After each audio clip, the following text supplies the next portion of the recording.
Oke, saat ini saya bersama dengan Hengki Lakai, pemain big man andalan dari Satya Wacana Salatiga. Hengki, gimana kabarnya? Baik, Bung. Oke. Selamat ulang tahun. Ini barusan ulang tahun, Hengki. Ulang tahun keberapa, Hengki? 22 tahun. Baru 22 tahun. Dari umur 22 tahun, udah berapa lama main buat Satya Wacana? Kalau untuk season, baru 2 tahun, karena setahun saya kan cedera. Iya. Tapi kalau berada di total semua 3 tahun. Sudah 3 tahun ya?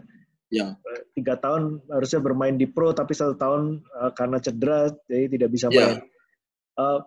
Dari 3 tahun bermain di liga profesional, bagaimana pengalaman Hengki, seorang Hengki Lakai? Apa yang bisa di-share, pengalaman apa yang paling menarik buat Hengki? Jadi setiap tahun pasti berbeda ya, berbeda situasi, pengalaman. Yang paling terkesan sih di tahun ini sih, seri ini. Di tahun sekarang, itu saya rasa perkembangan latihan selama saya latihan itu terasa saat di lapangan, saat game. Itu semua bisa saya terapkan saat apa yang saya latihan di luar, saat latihan sendiri, latihan sama tim, itu terasa banget saat game. Hengki, bisa cerita sedikit latar belakang Hengki mulai main basket waktu di Papua dulu, bagaimana ceritanya? Jadi saya awal main basket itu saya lihat kakak saya. Dulu kakak saya juga pemain basket. Cuma dia mainnya di antara SMA aja. Jadi dulu saya ikut-ikut dia ke lapangan aja. Waktu saya masih SD itu saya ikut-ikut aja lihat dia latihan. Terus naik SMP itu karena saya tinggi kan, SMP udah tinggi, saya disuruh ikut aja, ikut pertandingan gitu. H-7. Dari Menpora datang ke daerah saya, Merauke, Papua. Mereka buat pertandingan. Pertandingannya itu, lupa namanya. Pokoknya pas mereka datang itu, mereka buat lomba. Nah, saya itu yang dapat pemain terbaik kan. Nah, dari pemain terbaik itu, pas saya lulus SMP, baru mau naik SMA kelas 1, saya dipanggil ASG. ASG, Asian School Games sama Habib, pokoknya sama Winston, teman-teman saya waktu SMA. Udah kita tandingnya di Thailand. Filipina. Pulang dari di situ kita nggak juara. Itu saya ambil pertama kali keluar dan langsung ke luar negeri itu saat itu pas dipanggil ASG. Pulang dari ASG saya persiapan untuk DBL 2015. DBL 2015 saya buat sekolah saya juara, terus saya terpilih first team ke Surabaya. Di first team saya terpilih dari 50, 24 sampai 12 besar lolos All Star. Ke Amerika, pulang dari Amerika persiapan DBL lagi, selesai DBL. Saya di first team semua saya langsung ditarik oleh PON Papua Barat. Pas SMA kelas 2. Mau naik kelas 3, saya terpaksa tinggalkan first team saya nggak ke Surabaya, saya pilih tryout sama Papua Barat ke Filipina. Nah, saat pulang dari Filipina, kita sparring sama Jawa Tengah di Tangerang. Sparring Jawa Tengah tuh ada sama Kameldi yang pegang, Coach Meldi yang pegang. Dia pegang, terus dia lihat saya, terus dia sih nggak minta gitu kan, dia cuma bilang, suatu saat nanti kita akan main sama-sama, dia bilang gitu kan.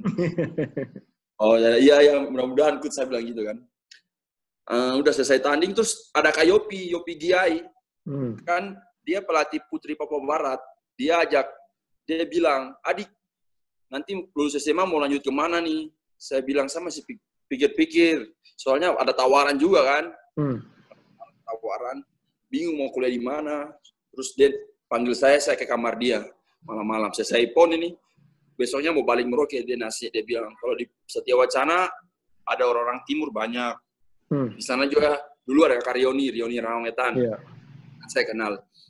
Rioni Rangmetan. Di sana juga kakak Yopi di sana. Sana kotanya kecil, adem, kuliahnya oke semua.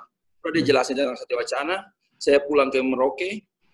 1 bulan saya ngomong sama orang tua, sebulan kemudian dikabarin oleh tim Satya Wacana. Udah sampai kabarin, chatan sama komunikasi sama orang tua izinin, saya sampai Satya Wacana, terus saya kaget kami dipanggil, Coach Mel dipanggil ke kantornya. Pas panggil ke kantornya, dia langsung bilang, Hengki, kakak maunya kamu langsung naik IBL. Dan dari situ sudah, start saya dari situ. Hengki, kalau boleh tahu, keluarga memang tinggi-tinggi kah? Keluarga memang atletis semua? Iya. Enggak sih, Bapak enggak terlalu suka olahraga, semua pernah ikut voli aja gitu antara SMA Bapak. Semua tinggi memang keluarga saya, semuanya tinggi. Keturunan tinggi. Itu keluarga inti aja atau sepupu Hengki juga tinggi-tinggi semua? Sepupu semua, iya. Jadi Bapak punya mama ada keturunan Belanda kan, orang Belanda Manado. Nah, mama tuh punya keluarga semua tinggi, kakak beradik semua tinggi, sepupu juga tinggi-tinggi. Ya, keturunan kita. Kalau dari saudara keluarganya Hengki, relasinya Hengki sendiri, selain Hengki yang bermain basket, siapa lagi? Ada adik saya, tapi dia mainnya SMA, sama kuliah di Merauke. Oke, tapi tingginya sama seperti Hengki? Enggak. Tapi kalau di keluarga saya sama bapak saya yang hampir tinggi sama. Siapa yang lebih tinggi? Saya tapi. Bapak saya mungkin setelinga saya aja gitu. Oke, berarti kan memang udah ada bibitnya sebenarnya kan yang udah tinggi dan atletis yang mendukung untuk karier Hengki di main basket ini secara profesional.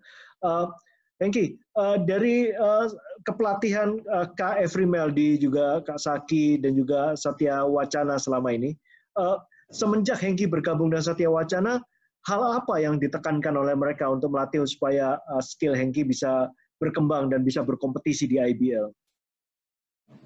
Kalau dari Kameldi sama tim dan ofisial Satya Wacana, mereka tekankan tuh harus kerja keras, harus konsisten, terus harus banyak tambah latihan, tidak boleh manja di Satya Wacana ini, nggak boleh jadi anak manja. Itu aja sih kayak yang saya ambil dari Kameldi itu. Kameldi orangnya keras, maunya orangnya tuh keras. Yang saya ambil dari Kameldi itu sukanya dari Kameldi orangnya keras. Dan Hengki kan bermain di posisi 4 atau kadang-kadang posisi 5, posisi big man. Iya. Kan? Dan itu bukan posisi yang mudah untuk orang Indonesia ya, karena kan pasti saingannya dengan kalau kita berlaga di IBL kemungkinan besar saingannya melawan orang-orang dari luar gitu. Nah ini pelajaran apa yang Hengki bisa ambil dari para pemain luar itu terhadap karir skill Hengki sebagai pemain basket? Kalau bilang skill ya pasti mungkin orang luar paling oke lah, mereka di atas saya lah ya. Tapi yang saya belajar dari mereka, dari pemain asing saja lah, yang setiap tahun baru datang.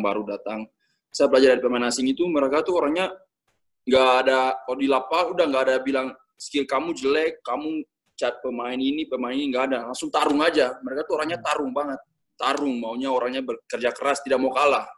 Pasti kalau tim pemain asing satunya kalah, pasti bacot-bacotan, mereka tuh nggak mau kalah. Jadi saya ambil dari mereka tuh orangnya nggak mau kalah. Suka saya. Iya. Selama 3 tahun ini kan Hengki sempat berlatih bersama dengan pemain asing.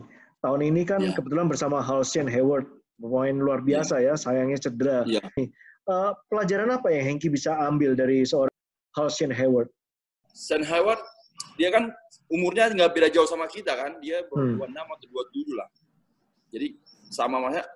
Dia penyampaiannya beda kalau sama ini. Kalau Halcyon Hayward ya agak nadanya agak tinggi gitu. Nadanya agak tinggi. Dia orangnya kalau di lapangan santai. Dia nggak marah-marah gitu. Tapi kalau di latihan pasti dia akan marah-marah. Tapi dia emang jago sih. Jago, dia suka sama dia.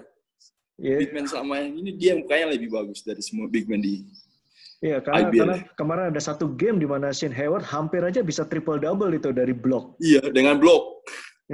Itu jarang sekali terjadi tuh di IBL. Iya. Hengki, big man kan tidak terlepas juga kesuksesan permainan satu big man dari footwork gitu ya. Kalau dari Hengki sendiri, bagaimana pelatihan untuk footwork ini dan siapa yang bisa menjadi pemain rujukan untuk Hengki untuk belajar footwork yang baik?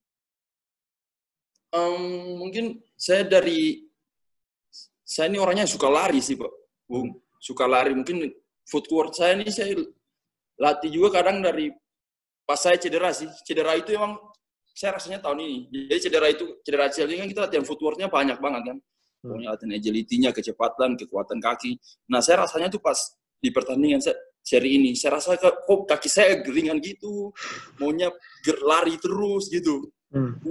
Jadi udah kuat kan rasanya beda sama saat cedera gitu. Kayak sebelum cedera.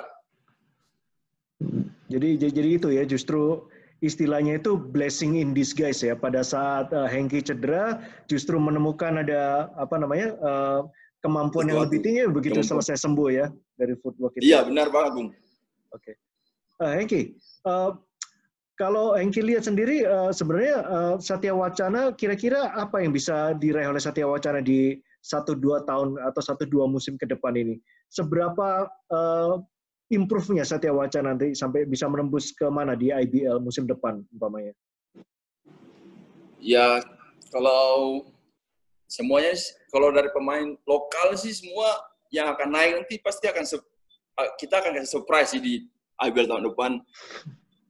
Karena kalau masih pakai sistem pembinaan Satya Wacana ya mungkin salah satu pembinaan terbaik lah di Indonesia yang saya lihat, yang masa tetap pembinaannya tetap jalan terus. Ya semua tergantung pemain asing, Bung. Hengki, kita mau tanya kalau Satya Wacana ini kan banyak tim pembinaan ya, istilahnya tadi yang Hengki sampaikan tadi. Kalau bisa Hengki lihat di kampung halaman Hengki sendiri dari Merauke sana, dari Papua terutama, seberapa banyak sebenarnya potensi mereka yang sebenarnya bisa digali lagi untuk bisa menjadi pemain pro basket di IBL ini? Yang di Papua? Di Papua, terutama di Merauke. Saya kan kemarin sempat dengar itu tuh, Bung Ridwan sama Ko Jerry sama Lea Kaul. Yang mereka bilang kan, kalau di Merauke memang untuk ciptakan pemain big man yang besar-besar emang kalau di Merauke itu kan paling ujung. Mereka tuh kurang ada sosialisasi ke sana, ada pemain atau coach yang profesional bisa datang ke sana untuk kasih mereka kunci klinik lah, kasih mereka terbuka lah gitu. Mereka tuh kadang semua SMA, terus pergaulan di sana mereka kurang. Kalau udah bergaul salah udah pasti udah akan parah banget pergaulannya. Jadi sana tuh harus ada yang bisa lihat kalau padahal potensi anak-anak Papua itu mereka sudah tahu ya, badan mereka tuh nggak perlu fitness lagi, udah keras kan. Terus tinggi-tinggi kalau di Merauke, terus kalau di Jayapura itu pemain cepat-cepat yang ada di Jayapura. Di provinsi Jayapura. Semua kalau untuk pemain big man besar-besar yang tinggi ada di Merauke. Ada pemain, lihat adik-adik saya yang kemarin kayak All-Star, DBL, Anthony Aipasa, Armando, itu kan semua adik-adik saya kan. Itu mereka kan dari Simajon juga. Itu ada lagi yang lebih tinggi, Bung. Semua mereka kurang kita macam nggak ada yang bisa datang ke tempat Papua itu bisa, padahal banyak potensi anak-anak Papua yang bisa bersaing di Indonesia, terutama di liga profesional atau liga mahasiswa. Tadi Hengki bilang tinggi-tinggi itu maksudnya tingginya lebih dari 2 meter? Iya, Bung. Tinggi dari 2 meter ada. Dan itu bukan cuma tinggi, tapi juga atletis juga ya, keras. Lari bisa gitu ya. Badan mereka bisa bilang ya kayak pemain asing yang datang ke sini. Dan itu baru usia masih muda-muda, masih SMA gitu. Masih, Bung. Iya, masih, Bung. Oke, Hengki, kita sekarang ngomong jujur aja, sedikit pribadi ya. Ini tadi kan harusnya interview ini kan tertunda oleh karena tadi Hengki tadi belum selesai makan. Tapi kan makan ini merupakan istilahnya ada cerita buat Hengki sendiri. Sekarang jujur aja Hengki, ya kan? Udah banyak cerita sana. Sekarang saya mau dengar sendiri dari Hengki sendiri. Sebenarnya Hengki sekali makan itu bisa makan berapa banyak? Kalau nasi normal ya, sekali makan siang, kalau cuma nasinya normal aja ya mungkin bisa 3 kali, 4 kali saya makan. Sekali makan itu. 3-4 piring? Iya, tergantung menu makan. Oh, oke. Kalau di sini Salatiga ada tempat makan yang omnya udah tahu saya, namanya Gudekaan. Kalau saya udah datang pasti dia, jadi taruhnya tuh langsung banyak gitu, jadi nggak usah tambah-tambah lagi saya. Hengki, menu makan apa yang bikin Hengki makan lebih banyak lagi? Saya? Ya. 1, babi. Babi sama makanan khas saya, daging rusa. Oh, oke. Kalau boleh tahu, daging rusanya dimasak apa? Digoreng gitu. Ini ciri khas Merauke atau ada iya, apa? Kan Merauke kan dulu namanya Kota Rusa, terus diganti Merauke karena dulu rusa di Merauke banyak banget. Oke. Dimasak apa, Hengki, kalau boleh tahu? Kadang bikin sup asam sama goreng, itu aja sih. Kalau digoreng sama apa? Bawang putih saja itu cukup atau ada apa bumbu-bumbu lain? Iya, ada garam, pokoknya ada bumbu-bumbu tertentu kalau di. Iya. Nggak, ini saya tertarik nanya karena terlihat Hengki juga mungkin salah satu hobinya adalah hobi masak juga ya. Kayak kemarin ulang tahun saya lihat Hengki sendiri yang memasak makanannya gitu, bukan beli dari orang, bukan bawa ke restoran, justru beli daging mentah sendiri, masak sendiri, bakar sendiri, makan sendiri begitu. Iya, benar banget, Bung. Jadi saya beli daging sendiri, saya buat bumbu sendiri, terus malam-malam teman saya datang, Kameldi datang, Pasaki sama keluarga. Okay. Jadi ya buat ayam sama babi. Oke. Ayam untuk yang muslim, yang babi untuk. Oke, terima kasih udah dijelasin karena tadi udah ngomong mau masak babi, kemudian ada Kak Meldi datang, ini sesuatu yang mesti dijelaskan dulu.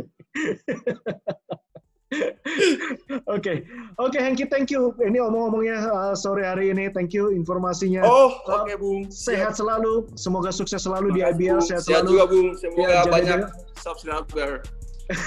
Sama-sama. Oke, stay safe selama masa pandemi ini. Kita berdoa semua pandemi ini cepat selesai dan kita bisa nonton IBL sama-sama lagi. Oke, Hengki. Amin. Oke, Bung. Thank you.